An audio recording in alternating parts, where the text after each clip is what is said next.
우리의 오셔서 주님을 환영하고 축복합니다. 지난 몇 주 전에도 말씀드린 것 같은데 이번에는 제가 의미 있는 일을 했습니다.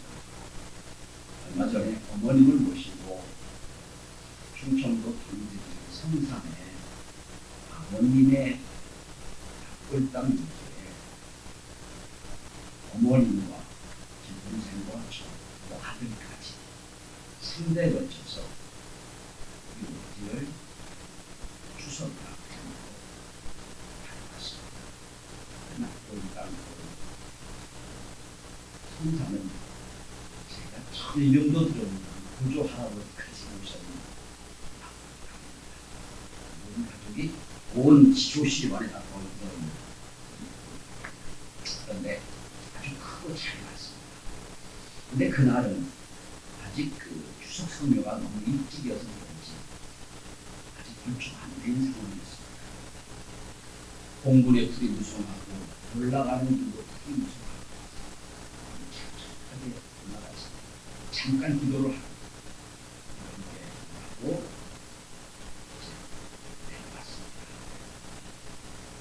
그러니 막 제가 내려오는데 그때 벌초하는 사람들이 올라와서 벌초 시작한 거예요. 참 생각이 들었습니다. 그렇게 갔다 왔습니다. 다녀왔는데 돌아와서는 저희 아들이 사모님에게 하더랍니다. 4시간을 차 타고 가서 5분도 안 되는데 성명을 하고 또 4시간을 걸쳐 돌아왔는데 성명가 있습니다.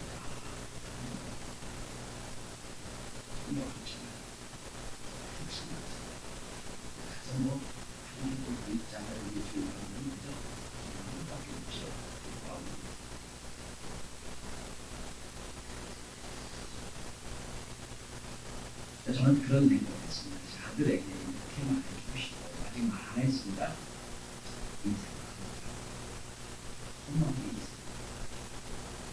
여러분 아마 추석을 맞아 고향을 가시게 될 겁니다. 소문도 가시게 되겠죠. 아무리 화려하고 잘 갖고 있는 소문 무덤 앞에 가서도 생각하십니다. 인생이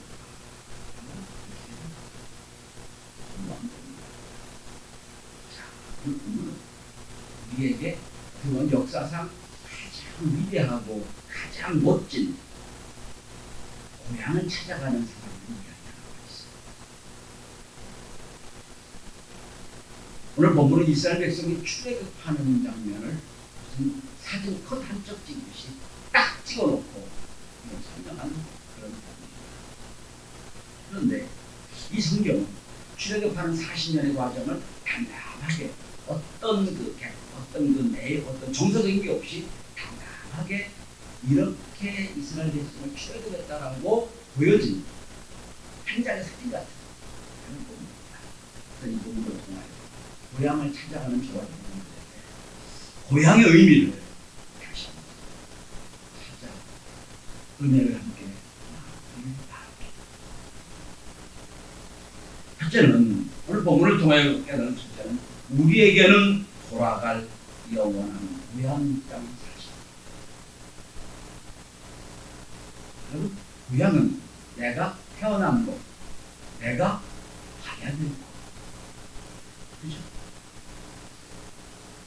충청도 당진에 저희 고산에 납두었다에 보면 제가 들어갈 타고 영화관이 있어요.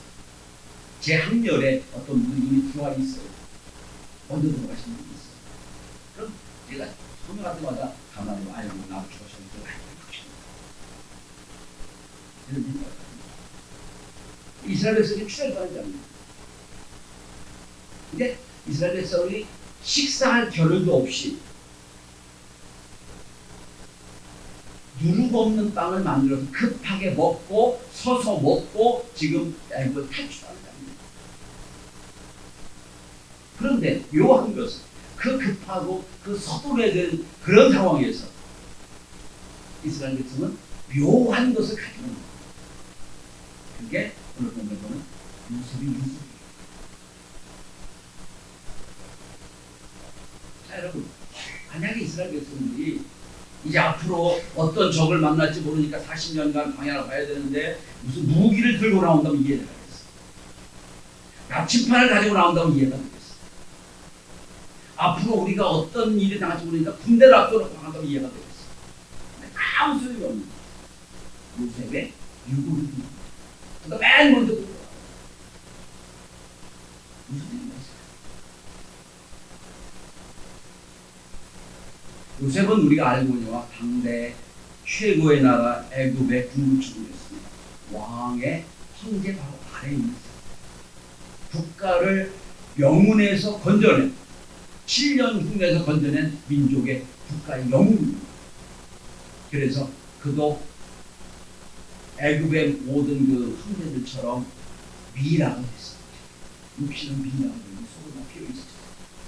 자, 또 한 가지. 여러분 요셉은 당시 최고 종교의 지도자였던 온제사장 오디베랴의 딸과 결혼했어요. 세상 권력으로나 종교적 권력으로나 뭐 부족한 것을 살았어요.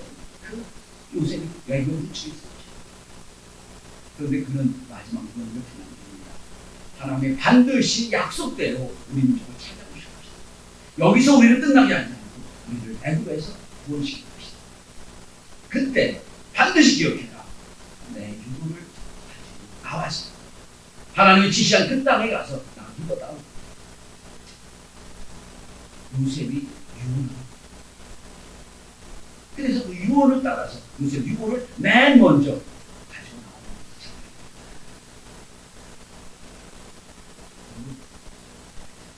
요셉은 모든 세상 모든 권위와 권세를 누리고 보화를 누렸던 애굽 육신은 거기 묻혔어. 그러나 그런 생각을 합니다. 내가 여기 묻혀있는 이 땅이 아니야. 하나님이 주신 강한 땅. 하나님 약속 분명히 믿음. 우리가 돌아갈 것이다. 내가 여기서 많은 걸 입었고 내가 여기서 모든 걸 가지고 내가 아무렇지 않게 살았지만 내가 돌아갈 곳이 있다. 하나님 약속한 곳이 있다. 그때 나를 곁에다. 창세기 15장 13절 이하를 보면 하나님이 아브라함에게 약속하십니다. 너는 반드시 알라 네 자손이 이방에서 객이 되어 그들을 섬기겠고 그들은 400년 동안 네 자손을 괴롭히리니 그들을 섬기는 나라가 내가 징벌할 것이며 그 후에 네 자손이 큰 재물을 이끌고 나오리라.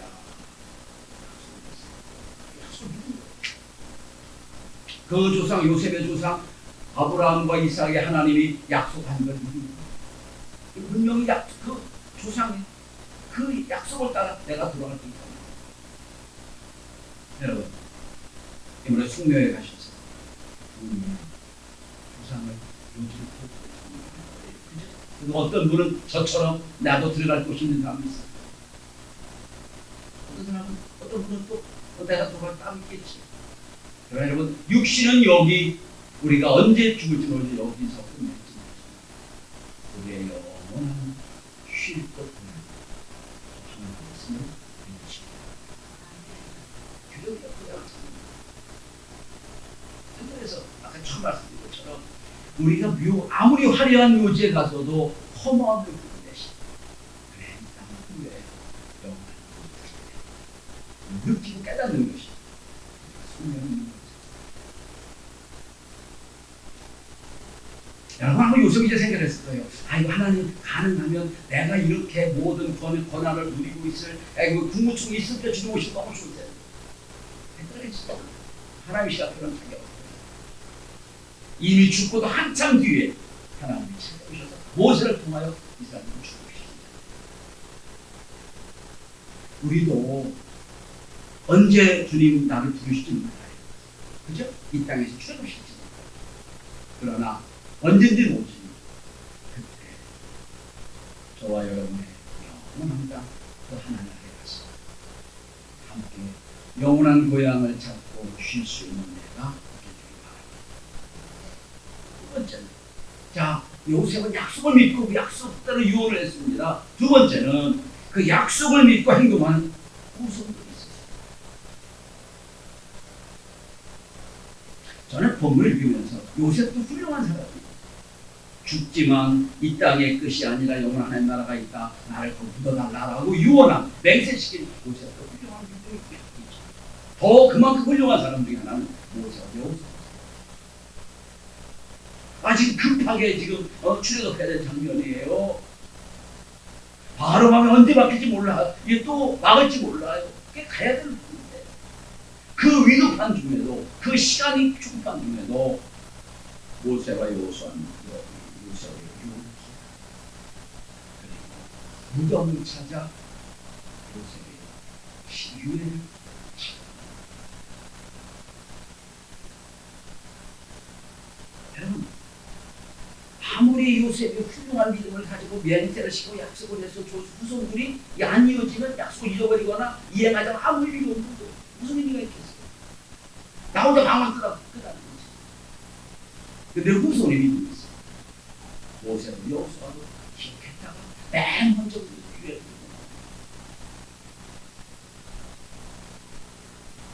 주고 19절에 이렇게 말씀하고 있죠.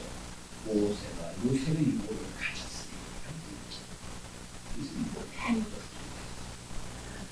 저는 2장 될 때마다 이 본문 가지고 제가 설교를 다시 보잖아요.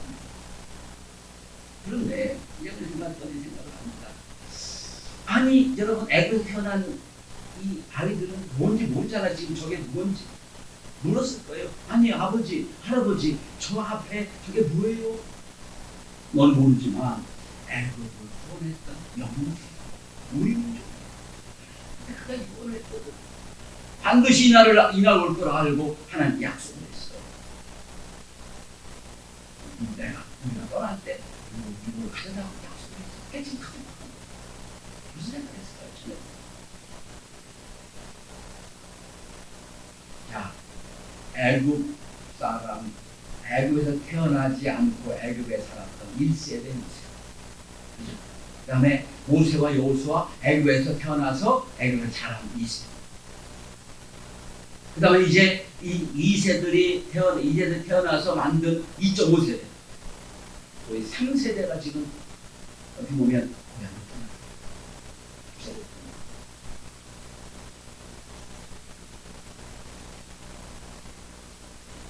애굽에서 태어나지 않았지만 다른 가나안 땅에서 살다가 애굽에서 와서 정착해서 살았던 요셉 1세대. 그 다음에 모세와 여호수아처럼 애굽에 살았던 2세대. 그리고 이제 출애굽하면서 2세대가 나왔던 자녀들도 함께 지금 출애굽하는 중입니다. 자, 여러분 생각해요. 여러분 지금 모세나 여호수아 그 다음 세대 그 자녀들은 여러분 이 뭔지 몰라요. 여러분 애굽에서 계속 자라기 때문에 애굽 문화에 젖어 있어요. 이게 지금 하나님 누군지 잘 몰라. 그런데 이들이 좋아서 출애굽했을까요? 아니라고 생각해요. 막 하나님이 10가지 재앙을 막 내리고 마지막에 장정문 재앙까지 내리니까 겁이 난 거예요. 야, 우리도 여기 좀 죽겠다. 가야 돼. 떠나가지고 뭘 몰라. 그런데 모세와 여호수아 이들은 생각해라. 이야기해 주겠죠. 하나님의 약속입니다. 우리를 가나안 땅에 가야 된다.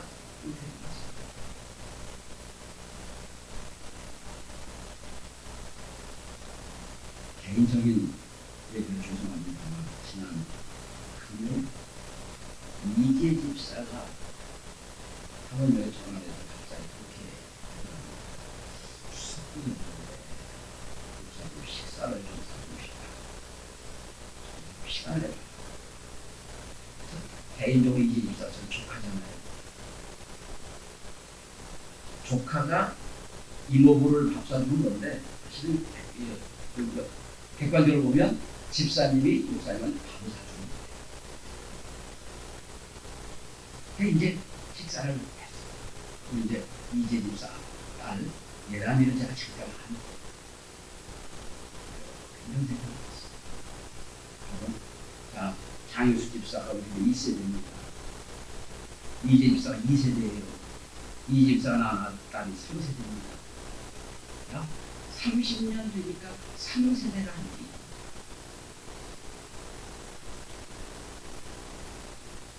시간 간다고 하지만 여기서 3세대가 있었죠. 3세대. 그래서 오늘 본문의 묵상입니다.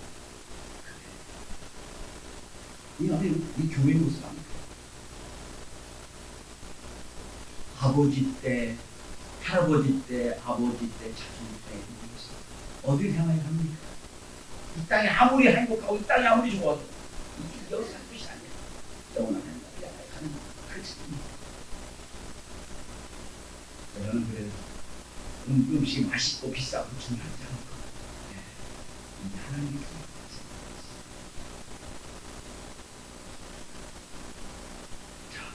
보십시오. 이렇게 이 무리가 지금 출애굽합니다. 맨 먼저 모세가 여호수아가 요셉에게 보여줘요.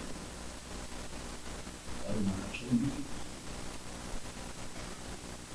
전 우리 세대들이 우리 자녀들 믿음을 키우는 이유가 여기 있다고 생각해요.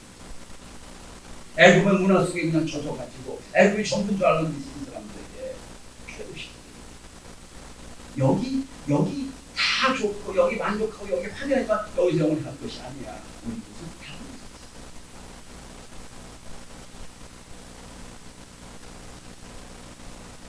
여러분, 지난 10여 년 동안 우리 교회 옆에 있던 많은 작은 교회들을 아시죠? 예전에는 여러분이 오라고 몇십의 교회가 쫙 있었죠. 훨씬 없어요. 점점 교회가 없어요. 그럼 여러분 지금도 교회가 많은데 우리 자녀들 교회가 나가는데 그때는 교회가 또 엄청 있습니다. 접근이 어려울 거예요. 그럴 때 우리 아이들 믿음이 없으면 믿음이 없다면 인생 어려운 거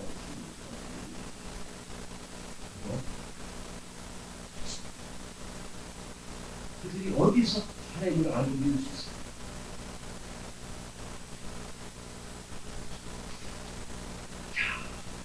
이 후손들이 이 모세와 여호수아가 어떻게 이 유고를 가지고 갔는지 그리고 어떻게 끝냈는지 성경을 한번 배우도록 합시다. 여호수아 24장을 보십시오. 여호수아 24장 32절. 그냥 요셉 유고를 가져간 끝난 게 아니에요. 가서 가나안 땅에 가서 여호수아 맨 마지막 24장 32절입니다. 우리 함께 같이 읽어보겠습니다. 시작. 또 이스라엘 자손 애굽에서 가져온 요셉의 뼈를 세겜에 장사였으니 이곳은 야곱의 180달을 주고 세겜의 아버지 하몰의 자손들에게서 산 밭이라 그것이 요셉 자손의 기업이 되었다. 어떻게 했다고요?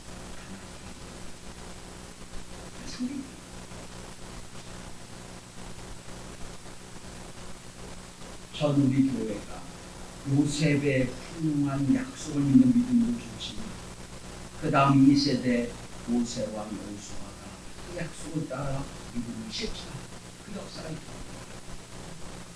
이것이 교회였습니다. 그 가나안 땅에 들어갔습니다. 그럼 세 번째, 자, 이 행렬에 이 출애굽하는 행렬에 하나님 어떻게 역사하시는가가 오늘 본문에 아름답게 객관적으로 묘사가 되어 있습니다. 자, 요셉의 유고를 앞에 놓고 이스라엘 백성 200만이 출애굽합니다. 엄청난 얘기로 역사적으로 이런 얘기 있을 수 없는 얘기예요. 어떤 백성은 하나님을 두려워해서 출애굽합니다. 어떤 백성은 약속을 믿고 출애굽합니다. 어떤 백성은 애굽을 떠나면 사막밖에 없는데 사막에 그걸 어떻게 살까 고민하면 떠날 겁니다. 그래서 떠나요. 떠나는데 하나님은 이 거룩한 행렬에 어떻게 은혜 주느냐. 오늘 본문에는 세 가지 말씀을 보시고요. 첫째로 오늘 17절에 보면 하나님은 백성들의 마음까지 해야 되십니다. 17절입니다. 지금 아주 지름길이 따로 있어요. 출애굽하는 지름길, 가나안 땅에는 지름길이 따로 있는데 지름길로 보내지 않으시고 돌게 만드셨어요. 그 이유 이렇게 설명합니다. 17절 중반입니다. 이는 하나님이 말씀하시기를 이 백성이 전쟁을 하게 되면 마음을 들여 애굽으로 돌아갈까 출애굽하자마자 애굽 군대를 만나고 또 전쟁을 하게 되면 다 돌아갈까봐 마음 상해할까? 네. 하나님이란 우리 마음이 상하는 것이 우리 마음이 출애굽하고 가나안 땅 과정에 은혜에 있기를 원하지 마음이 상해가지고 막 불평을 원망하고 하고 싶지 않은 것입니다.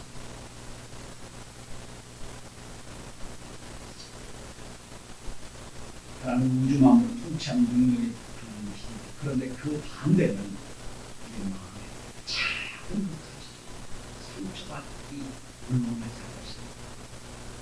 그래서 우리 인생의 뭐가 뺑뺑 돌 때도 있어요. 되돌아보면 그때 하나님이 이것 때문에 그러시구나 깨닫게 될 때가 있어요. 자, 두 번째는 하나님이 동행하십니다. 이제부터 가나안으로 가는 40년 동안 하나님이 동행하시는데 동행의 방법이 뭡니까? 낮에는 구름기둥으로 밤에는 불기둥으로 동행하십니다. 뭐라고 성경 기록하고 있냐면 다시 보십시다. 이렇게 나와 있습니다. 21절 여호와께서 그들 앞에서 가시며 낮에는 구름 기둥으로 그들을 길을 인도하시고 밤에는 불기둥으로 그들을 비추시사 낮이나 밤이나 지나가시니라. 이스라엘 가보시면 정오에는 아무것도 너무너무 물론 습기가 없어서 그늘만 가면 시원하죠. 그러니까 구름 기둥으로 비추시사 밤에는 너무 추워요. 사막이니까.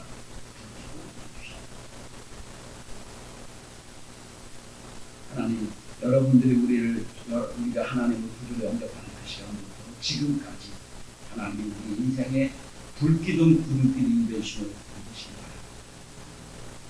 이거 시작에서 이렇게 말씀하지.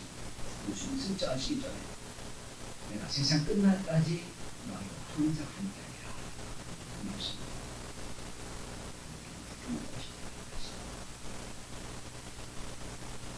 그리고 세 번째는 마음을 헤아리신 하나님, 동행하신 하나님 뿐만 아니에요. 17절, 18절, 21절 오늘 본문에 제일 많이 나오는 단어가 인도라는 단어입니다. 인도하시다. 우리 인생에 앞서가신 우리 인도하시다. 우리 뭐하는데? 하나님 어디로 가야 될지 모릅니다. 기도하는 하나님 길 가르쳐 주십시오. 그럼 여러분 어느 때는 아니 저 설교 왜 하실까 하는 주일 내에 단역의 설교를 통하여 우리에게 말씀을 때도 있고 기도하는 중에 영감으로 깨닫게 될 때도 있고 어느 때는 내가 키우는 아이의 입을 통해서 말씀을 드릴 때가 있어요. 그 인도받을 때가 있어요. 그런 본문에 인도란 단어